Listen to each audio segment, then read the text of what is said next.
어렸을 때 살면서 자란 곳이기 때문에 플러싱이죠. 근자한인교회도 원래 플러싱에 있었고, 그래서 고향에 온 것 같아서 굉장히 좀 벅찬 마음이 있습니다. 그리고 어릴 적부터 이제 그때는 이민교회에서 서로 교환을 많이 했습니다. 한 곳에서 수련회는 아니죠. 부흥회를 하면 다른 곳에서 같이 참석하고 학생들 연합 수련회도 있었기 때문에 이 교회에서도 이제 어르신들 중에 저를 그 학생 때부터 제가 이제 예수님을 믿고 그때 퀸즈 장로교회에서 다녔기 때문에 퀸즈 한인교회도 몇 번 왔거든요. 제가 집회했을 때. 그리고 연합 그런 활동을 할 때 보셨던 분들이 기억을 한다고. 이제 40여 년 전에 저의 모습하고 지금 저의 모습하고 아직도 비슷한 것 같아요. 어떻게 저를 알아보는지 굉장히 좋은 뉴스로 희소식으로 받아들이고 있고, 또 여러분들도 이렇게 오랜만에 뵙게 되어서 한태현 사모님을 비롯하여 정말 개인적으로 벅찬 마음이 있습니다. 저는 미국에서 쭉 자랐기 때문에 이민교회를 섬기는 것이 이제 하나님의 부르심을 알았는데 2010년도에 굉장히 좀 뜻밖의 하나님께서 한국으로 저를 보내주셨어요. 그래서 이게 저는 초이스가 주어졌다면 한국교회에서 섬기는 게 너무나 영광이지만 저에게 옵션이 주어졌다면 아마 있었을 것 같은데 하나님께서 이제 마음속에 옵션이 아니고 순종의 이슈라고 말씀에 강력한 좀 확답을 주셨기 때문에 순종하는 마음으로 갔죠. 그러면서 한 4년쯤 되었을 때 2014년도에 좀 나름대로 좀 교회에서 개인적인 위기가 있었습니다. 좀 비판 레터 이제 비판 편지가 중직자들, 재직들에게 이제 돌기 시작한 거였어요. 그러니까 익명의 레터였기 때문에 뭐 이렇게 제가 특별히 만나서 얘기를 할 수도 없는 그러한 익명 레터였고요. 그리고 그 안에 있는 말이 뭐 거짓이 아니었어요. 그냥 있는 그대로였는데 좀 미묘하게 이것을 썼기 때문에 보는 사람들이 다 시험을 받을 수밖에 없는 그러한 상황이 되었습니다. 그래서 이제 나름대로 참 이거 위기구나. 이제 재직들이 굉장히 많은 재직들 앞에 이러한 레터가 도니까 뭐 온 교회가 아는 것도 마찬가지고 이거 해명할 수도 없는 것이고 이거 어떻게 하면 좋을까 하고 기도를 하는 가운데 그냥 우리 재직들을 불러가지고 재직들과 함께 있는 그대로 이제 저의 마음과 저의 상황을 좀 설명을 드렸죠. 설명을 쭉 드리면서 참 놀라웠던 일이 있었어요. 그때 하나님께서 새로운 스타팅을 하시더라고요. 새로운 시작을. 저는 도리어 이렇게 되면은 굉장히 좀 힘든데 끝이 아닌가라고 생각을 했는데 도리어 하나님은 그때에 새로운 바람을 불어주시대요. 제가 이제 36년 동안 미국에서 쭉 살다가 한국에 가서 뭐 언어적으로는 큰 문제가 없었고 우리 신 목사님 난 언어하는 거 보고 깜짝 놀랐어요. 독일에서 태어났죠. 1살 때가 태어났어요. 예, 태어나갖고 약간 돌아가는 그 혀로 아까 광고를 하는데 너무나 신선하고 오랜만에 그런 말을 들으니까 억양을 들으니까 너무 좋고 여자 화장실에 대해서 얘기를 하는데 너무나 순수하니까 다들 웃고 그렇죠? 왜 남자 화장실은 고치지 않았는지 모르겠지만 하여튼 이게 36년 동안 이렇게 그 사역을 쭉 하다가 이제 한국으로 가니까 참 언어적으로는 뭐 문제는 없습니다. 뭐 여기서 제가 이민교회 목회를 했기 때문에 언어적으로 문제가 없고 사실 뭐 교인들도 좋아했고요. 다 은혜를 받고 막 전진하는 교회였는데 항상 제 안에는 2%가 모자르다. 2%, 뭔가 지금 2%가 안 되는 거예요. 근데 그걸 이제 잘 이제 고민을 해보니까 이게 문화적인 차이더라고요. 여러분이 그 의사소통이 언어로만 되는 게 아닙니다. 언어 플러스 정서로 되는 것이죠. 근데 그 정서, 문화라는 것이 이게 우리가 빼놓을 수 없는 요소이죠.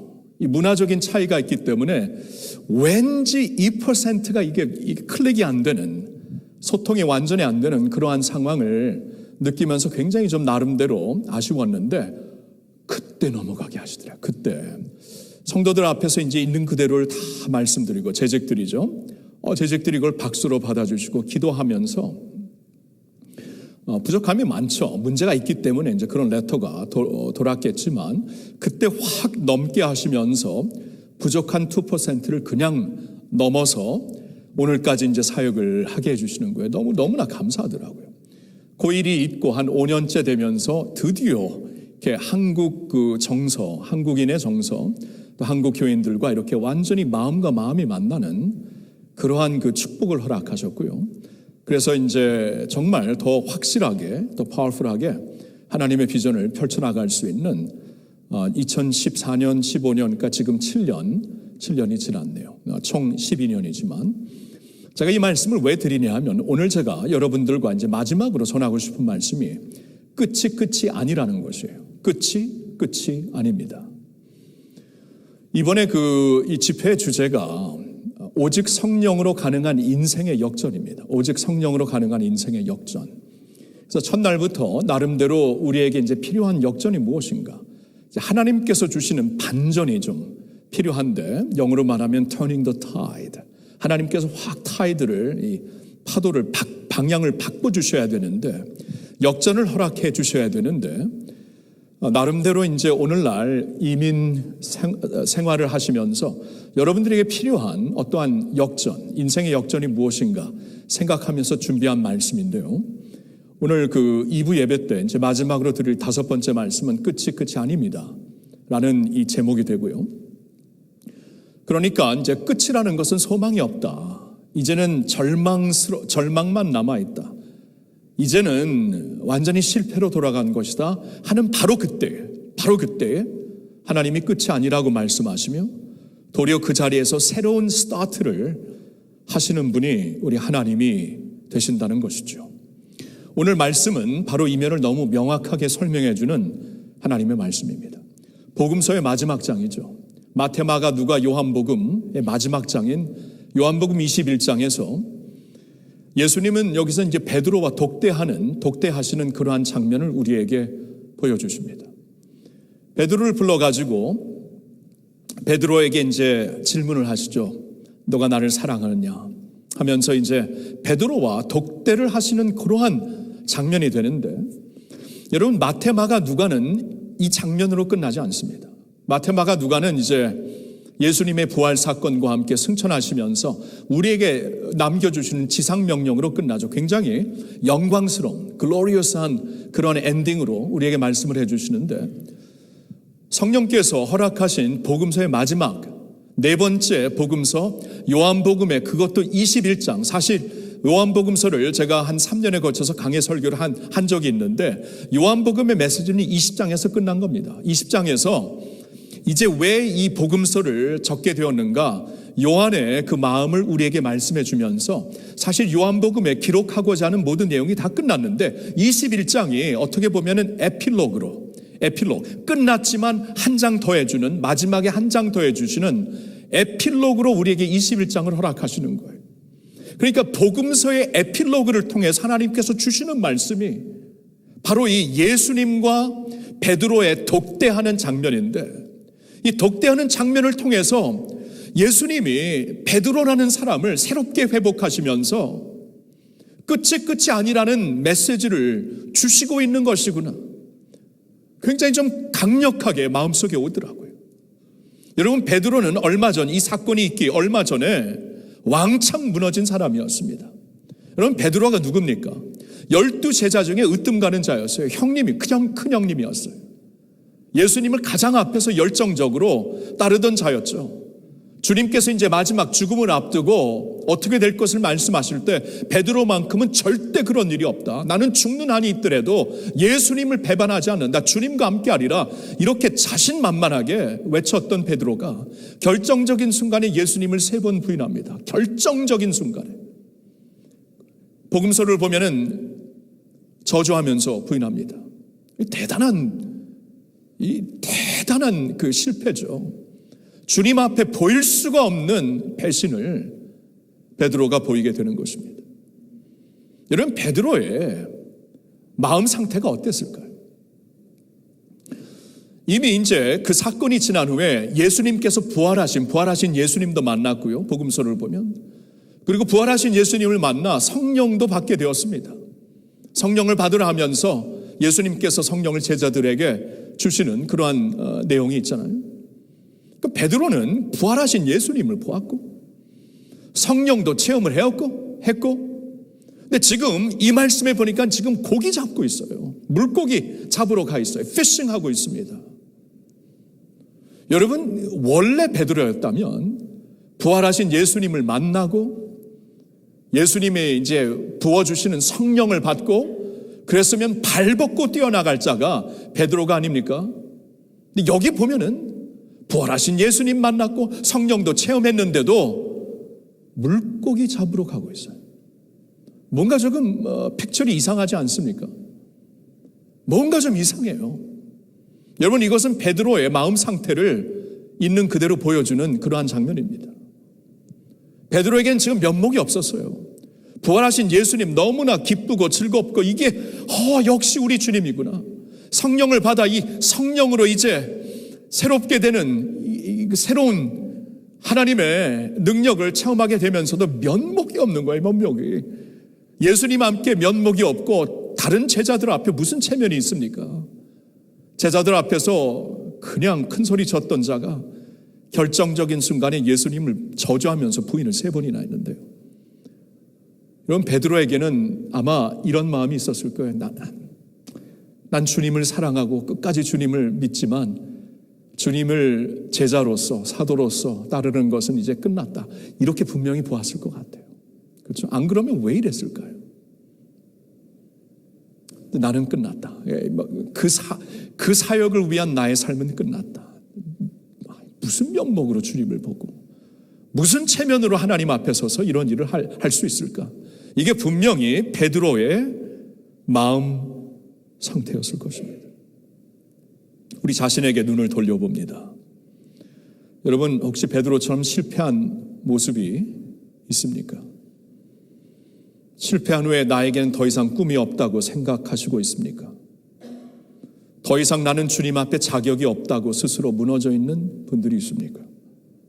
사람들 앞에 면목이 없다고, 가족들 앞에 보일 얼굴이 없다고 완전히 절망하고 있지는 않습니까?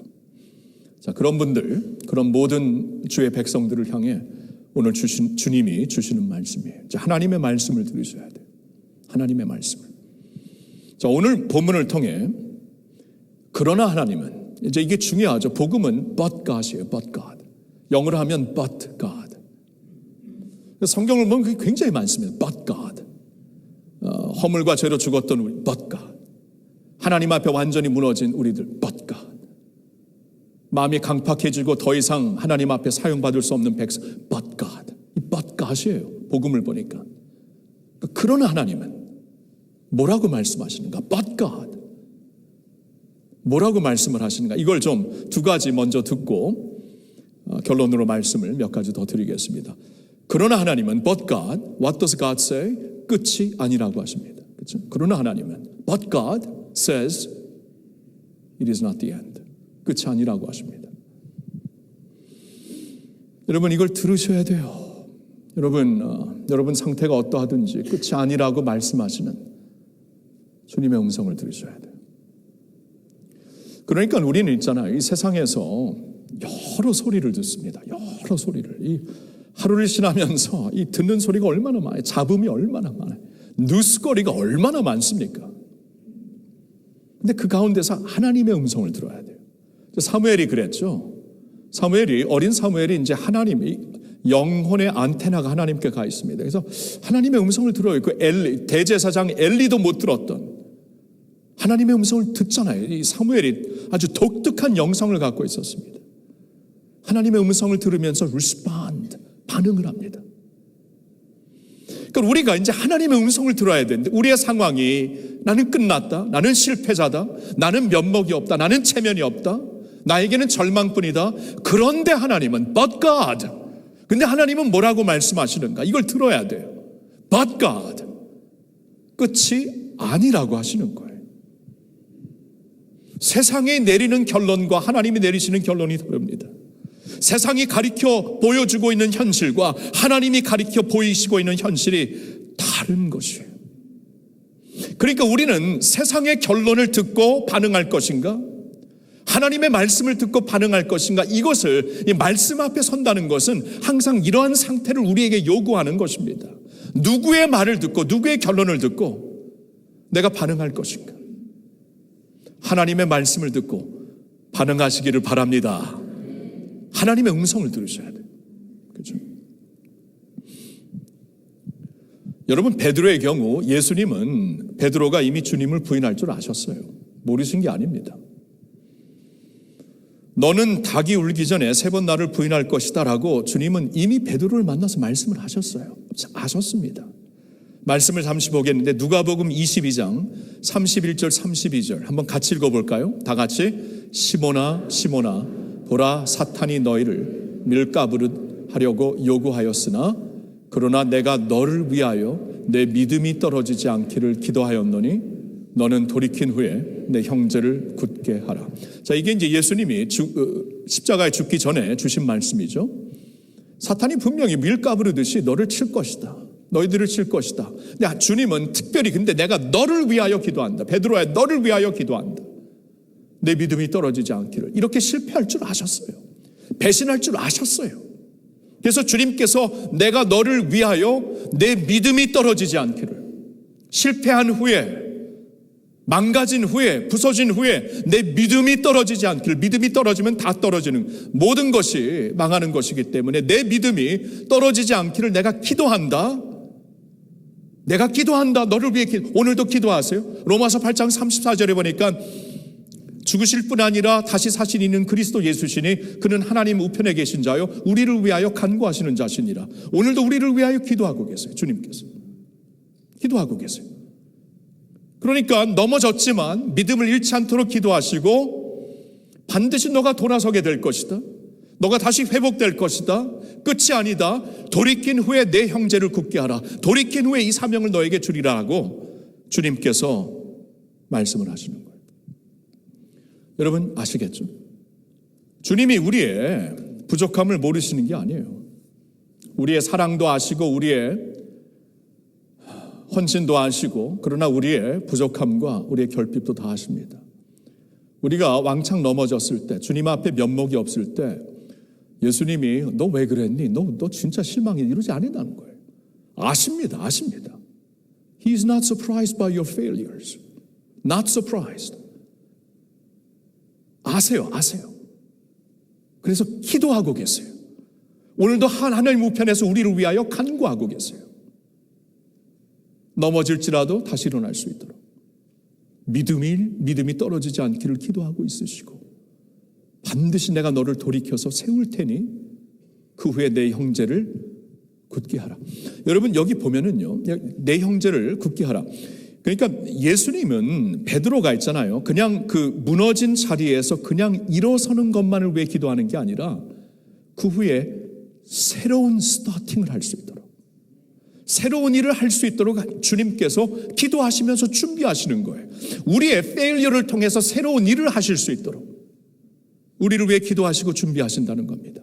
아까 제가 시작하면서 말씀드린 것처럼 뭐 이거 끝이구나, 이렇게 뭐 비판 레터가 익명으로 돌고 모두가 알면은 해명을 한다고 무슨 소용이 있겠는가, 도리어 끝난 줄 알았는데 그것을 회복하시는 것뿐만이 아니라 새로운 일을 하실 수 있도록 모자랐던 2%를 확 하나님께서 넘게 하신다. 이러신다는 거예요. 이러신다는 거예요. 하나님은 이렇게 하시는 분입니다. 그렇죠? 끝이 아니라고 말씀하십니다. 그러면서 이제 제가 지금 방금 전에 말씀드렸지만 두 번째, 하나님은 but God says, but God, 새로운 시작이 기다리고 있다고 하십니다. 새로운 시작이. 오늘 본문 말씀을 보면은 예수님께서 이제 베드로를 일으켜 주시죠. 끝이 아니라고 하시죠. 그런데 베드로를 일으켜 주시는 것뿐만이 아니라 무슨 말씀을 하시냐 하면은 너는 내 양을 먹이라고 하십니다. 너는 내 양을 돌봐라.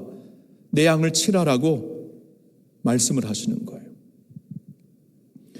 그러니까 이 베드로를 이제 보시면서 이제 베드로와 독대를 하는 이 에필로그에서 우리가 다 이게 복음이거든요. 우리가 다 이런 자리로 갈 것을 아시고 복음의 에필로그로 우리에게 한 장도 보여주시는 거예요.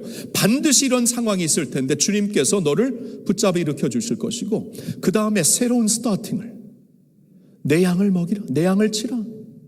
지금까지는 예수님을 따르는 베드로였는데 이제는 너가 나의 백성들을 이끌라 하면서 새로운 스타팅을, 새로운 기다림을, 시작을 너에게 허락한다고 말씀을 하고 있으신 것입니다.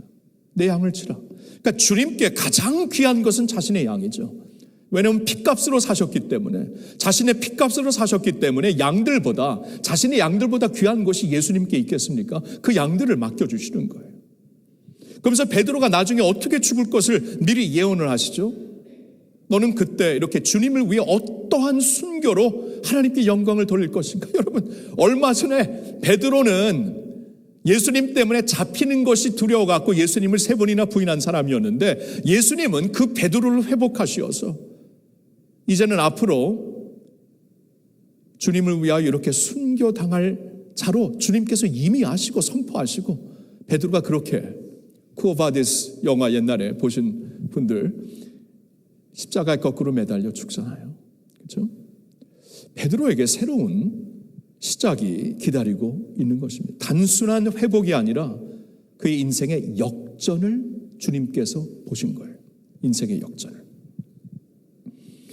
그 디퍼런스가 무엇이었는가, 차이점이 무엇이었는가 보면은, 지금까지는 베드로가 자신의 열정, 내가 주를 위해 산다, 내가 주를 위해 죽는다, 자신의 열정으로 살았던 사람입니다. 자신의 열정을 내세우고 살았던 사람인데, 이후로는 성령에 사로잡히는 자가 되죠. 성령에. 중요합니다.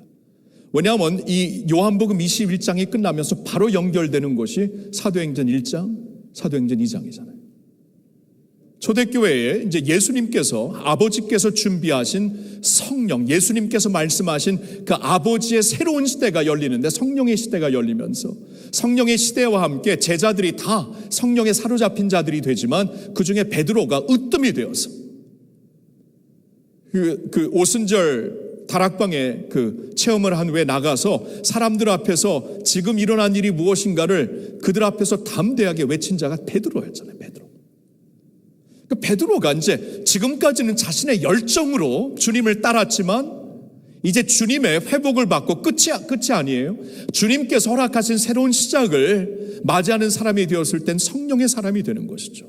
성령으로 말미암아 성령이 주시는 능력과 은혜로 새로운 시작을 하게 되는 것입니다. 여러분, 지금 자신을 좀 보세요. 여러분의 가정의 상황을 돌아보세요. 어떤 일이든지 이제는 끝이구나, 이거는 이 정도면 끝이구나 라고 생각하시는 분들이 있다면 하나님의 음성을 들으세요. 아니라고 하십니다. No, 끝이 아니라, 끝이 아니다. 도리어 그 끝을 통해 하나님의 새로운 시작이 기다리고 있다.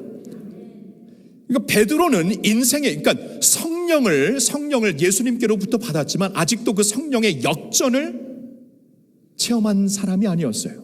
이 사도행전 1장 2장으로 넘어가기 전까지. 근데 예수님의 회복을 통해 성령에 사로잡히면서 성령의 역전을 체험하게 됩니다. 이게 디퍼런스죠. 그러니까 성령을 아는 것하고 성령의 능력으로 살아가는 것하고는 차이가 크죠. 너무나 크죠. 성령께서 주시는 역전이 있어요. 이게 주님의 약속입니다. 도리어 우리의 실패와 절망을 통해서도 하나님은 새로운 일을 하신다. 성령님은 새로운 일을 하신다. 여러분 믿으시기를 바랍니다. 자, 그러면 이게 이제 사실이라면, 이게 이제 하나님께서 이 복음서의 마지막 한 장, 에필로그, 따로 주시는 한 장을 통해 우리에게 보여주시는 명확한 메시지라면, 우리가 해야 할 일이 무엇입니까? Our response. 우리가 어떻게 이제 끝이 아니고 하나님의 새로운 스타팅이다 라는 이 말씀을 이제 믿음으로 받아들이면서 우리가 오늘 해야 될 일이 무엇인가? 첫째로 주님께 사랑의 고백을 드리셔야 돼요. 이제 이거 하나입니다. 주님께 사랑의 고백을 드리세요. 여러분, 이 말씀을 보면은 예수님께서 베드로에게 한 가지 질문을 하시죠. 너가 나 사랑하니? 너 나 사랑하니? 베드로는 그 3번 주시는 질문을 두렵고 떨리는 마음으로 대답을 합니다. 이 두렵고 떨리는 마음을 우리 원어로 보면 충분히 알 수가 있어요. 굉장히 주님, 전에 같았으면 내가 주님을 사랑합니다. 이게 아니고 굉장히 두렵고 떨리는 마음. 이게 뭔가? 두렵고 떨리는 마음. 그럴 수밖에 없죠. 왜냐하면 그렇게 자신만만했던 베드로가 결정적인 순간에 왕창 넘어졌는데, 굉장히 지금 두렵고 떨리는 마음으로 주님께 사랑을 고백을 하죠. 내가 주님을 사랑합니다. Yes, Lord, I love you. 근데 주님께서 그 두렵고 떨리는 대답이지만 그 대답을 받으시고 자신의 양을 맡기십니다. 자신의 양을 맡기세요. 가장 값진 것을 맡기세요. 그러니까 그 대답이 충분하다 이 말입니다.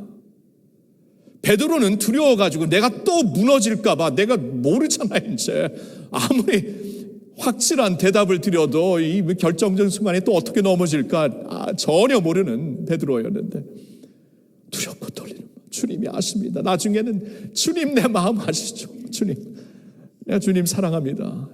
굉장히 떨리는 마음으로 대답을 드렸는데, 예수님은 그 대답을 충분하다고 받아주시는 거예요. 충분하다고. 내 양을 맡긴다. 충분하다라는 그러한 주님의 응답이 아닙니까? 그래서 오늘 우리에게 요구하시는 게 그거예요. 여러분, 지금 우리가 이제 끝을 보고 있다면, 절망과 실패 가운데 면목이 없고 체면이 없는 그러한 상황이 있다면, 또 앞으로 그런 상황이 있다면 가장 중요한 것이 예배의 자리에서, 또 말씀을 묵상하는 자리에서 주님께 사랑의 고백을 올려드리는, 사랑의 고백을. Yes, Lord, I love you. 자, 근데 그냥 사랑의 고백이 아니라 예수님 분명히 이렇게 물어보십니다. 이 모든 것보다 나를 더 사랑하니? 이 모든 것보다 나를, 그러니까 주님 한 분. 그게 뭐냐 하면은 예수님 플러스 다른 보너스를 바라보면서 주님 사랑하는 게 아닙니다. 주님과 함께 다른 것을 붙잡으면서 사랑하는 게 아니라 그냥 주님 한 분이면 enough. God is enough. Jesus, you are enough. 예수님 한 분이면 충분합니다. 이 사랑을 고백하는 거예요. 예수님 한 분이면 충분합니다. 예수님께 그러한 사랑의 고백을 우리는 예배 때마다 드릴 수가 있는 것이고, 아까 이 2부 예배 시작하는데 내 주 되신 주를 참 사랑하고 이 찬양으로 시작하는 게 굉장히 이렇게 예배가 시작되는 게 저는 처음으로 이렇게 체험했는데 되게 좋네요. 누구 아이디어였는지. 김 목사님 아이디어네? 맞아요?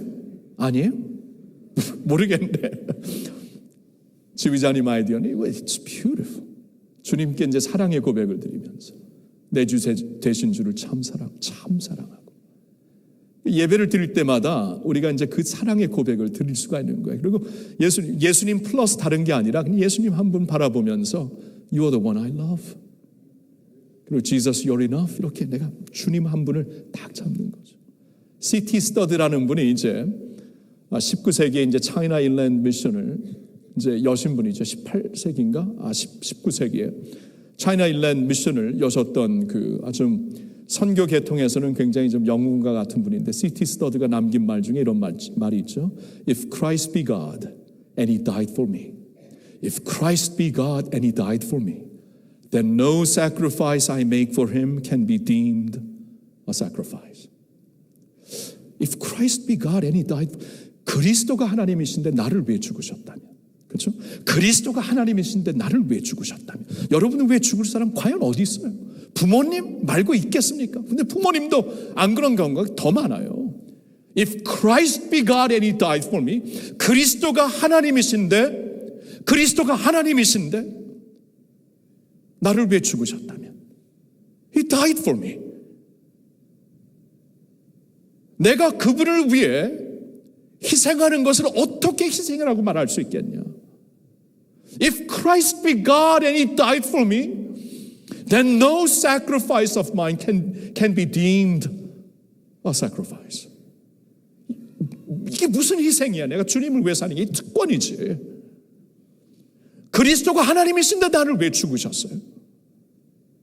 아멘. 이게 가스펠입니다. 이게 복음입니다. 아멘. 그리스도가 하나님이신데 나를 왜 죽으셨어요? 그럼 이 모든 것 왜 주님 한 분 위에 살고 그분을 사랑하는 게 이건 뭐 너무나 당연한 것이죠. Christ alone. 주님 한 분으로 만족합니다. 이게 우리의 진정한 신앙 고백이죠. 이거 누가 뭐 그렇게 하라고 하는 게 아니라 이걸 내가 믿는다면 이렇게 고백할 수밖에 없는 것이죠. 그렇죠? 그렇게 이렇게 우리가 고백을 하는 거예요. 예수님이 누구신가? 주 날 사랑하사 십자가에 달려주고, 2절이죠, 그렇죠? 구하시려고 십자가에 자신의 몸을 바쳐 죽으신 분, 이전보다 더욱 사랑합니다. 사랑의 고백. 오늘 이제 끝이 아니라 주님의 새로운 회복, 새로운 스타팅을 우리가 누리기 위해서는 다른 게 아니고 그냥 심플하게 주님께 이 사랑의 고백을 드리는 거예요. 오늘 그렇게 합시다. 주님께 사랑을 올려드리는 거예요. 이따 이제 기도하는 시간에 그러한 시간을 할게요. 그리고 한 가지 더 말씀드리는데, 우리가 해야 할 일은 공동체와 함께 거해야 합니다. 공동체와 함께. 이게 굉장히 베드로의 삶에서 볼 수 있는 중요한 원칙입니다. 공동체와 함께 거하십시오. 변화받기 전에 베드로는 성령도 받았고 부활하신 예수님도 체험을 했지만 그 전에는 홀로 가고 있었어요. 홀로. 다른 사람들이 다 주를 버릴지라도 나는 버리지 않습니다. 나 홀로 그 길을 가겠다. 치명적인 실패를 했을 때에도 홀로 있는 자리였습니다. 같이 가지 않았어요. 분명 열정이 넘치는 제자였지만 그 열정으로 인해 항상 홀로 서 있는 자였어요. 그리고 오늘 본문에서도 7명의 제자들과 함께 물고기 잡으러 갔다. 나머지 3명은 어디 있는 겁니까? 가룟 유다는 없고 나머지 3명은 어디 있는 거예요? 베드로에게는 이게 중요하지 않았어요. 그때까지만 해도. 그런데 이제 중요한 것은 베드로가 주님의 회복을 받고 끝이 아니라 성령의 사람으로 거듭났을 때 성도들과 같이 가더라고요. 마가의 다락방의 역사를 보면은 사도행전 1장에 그들이 한 자리에 모여서 오직 더불어 마음을 같이 했다고 말씀합니다. 오직 더불어 마음을 같이 했다. 성도들이 함께 간 것이었어요. 베드로는 더 이상 홀로 가는 자가 아니었습니다. 성도들과 함께, 주님의 백성들과 함께 가는 자였어요. 베드로의 변화는 홀로 경험한 변화가 아니었습니다. 믿음의 공동체와 함께 그 공동체 안에서 경험한 변화였습니다. 이게 성령께서 역사하시며 역전하는 배경이에요. 홀로 성령 충만한 모습을 받고 사는 것은 위험할 수가 있습니다. 공동체와 함께 가는 것이 안전해요. 공동체와 함께 가야 우리가 밸런스를 이루고 머리 대신 주님을 바라보면서 같이 가는 거예요. 이게 성령 충만의 역사예요. 그러니까 성령이 임하셨을 때 한 자리에 모여있는 공동체에게 임하셨다는 것을 우리가 잊지 말아야 돼요. 오늘도 그 공동체와 함께 하시는 주님이 되십니다. 예수님은 마태복음 16장 18절에 베드로의 신앙 고백을 받으시고 이런 말씀을 하시죠. 내가 이 반석 위에 내 교회를 세우리니 음부의 권세가 이기지 못한다. 음부의 권세는 지옥 권세입니다. 그러니까 지옥 권세가 이기지 못하는 것은 딱 하나예요. 주님의 교회입니다. 내가 이 반석에 내 교회를 세운다. 내 교회를 세운다. 교회라는 뜻, 거기 에클레시아로 나와 있는데 이 세상에서 불러 모은 하나님의 사람들이라는 뜻입니다. 공동체. 내가 이 반석 위에 이 공동체를 세우리니, 믿음의 공동체를 세우리니 음부의 권세가 절대로 이기지 못한다.